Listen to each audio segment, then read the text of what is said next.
স্থানীয় সরকার প্রকৌশল অধিদপ্তর এলজিডি কর্তৃক বাস্তবায়নাধীন বিভিন্ন উন্নয়ন প্রকল্পে নানাবিধ অনিয়ম ও দুর্নীতির অভিযোগে প্রধান কার্যালয় সহ ৩৬টি জেলা ও উপজেলা পর্যায়ের কার্যালয়ে একযোগে অভিযান চালিয়েছে দুর্নীতি দমন কমিশন দুদক। মঙ্গলবার সকাল ১০টায় রাজশাহী এলজিইডির নির্বাহী প্রকৌশলী দপ্তরে এ অভিযান পরিচালিত হয়। এ সময় পরিচালক ইসমাইল হোসেনের নেতৃত্বে ৪ সদস্যের একটি টিম এলজিইডির নির্বাহী প্রকৌশলী জহিরুল ইসলামের দপ্তরে উপস্থিত হয়ে টেন্ডারের প্রয়োজনীয় কাগজপত্র দেখাতে বলেন। এ সময় দুদককে সাম্প্রতিক সময়ের হওয়া কাজের ফাইলপত্র দেখানো হয়। ২ ঘণ্টাব্যাপী চলে এই অভিযান। পরে দুদকের সহকারী পরিচালক ইসমাইল হোসেন জানান, টেন্ডারের কাজের বিল দেওয়ার নামে ঘুষ নেওয়া হচ্ছে।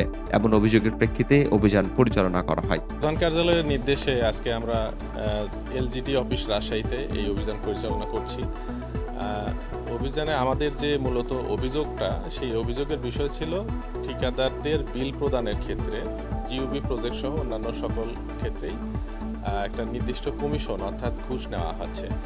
তো এ বিষয়ে আমরা এখানে অফিসে আসলাম এবং এসে যে প্রকল্প জিওবি প্রকল্প সহ অন্যান্য প্রকল্পের নথিগুলো আমরা দেখলাম এবং সেই কাগজপত্রগুলো যেগুলো বিল দেওয়া হয়েছে এবং এখানে নির্বাহী প্রকৌশলী যার বিরুদ্ধে মূলত অভিযোগ, তাকে আমরা এই বিষয়ে জিজ্ঞাসাবাদ করলাম।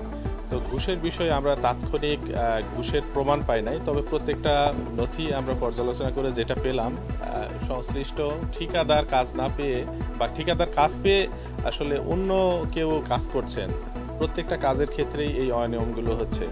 আর কাজগুলো যেহেতু আমাদের সরজমিনে দেখে অর্থাৎ অন্যান্য প্রকৌশলী নিয়োগ করে আমরা আবার এটা পরিমাপ করে পূর্ণাঙ্গ প্রতিবেদন দেই, সুতরাং কাজের মান তথা অন্যান্য বিষয়ে আজকে আমরা এটা বলতে পারবো না। এটা আমরা কমিশন বরাবর পরবর্তীতে পরিমাপ শেষে রিপোর্ট দেব।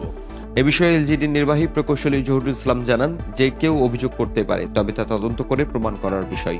দুদক আমাদের বেশ কিছু ফাইল দেখতে চেয়েছে, তাদেরকে সময় মতো তা দেয়া হবে। উত্তরভূমি ডেস্ক, রাজশাহী।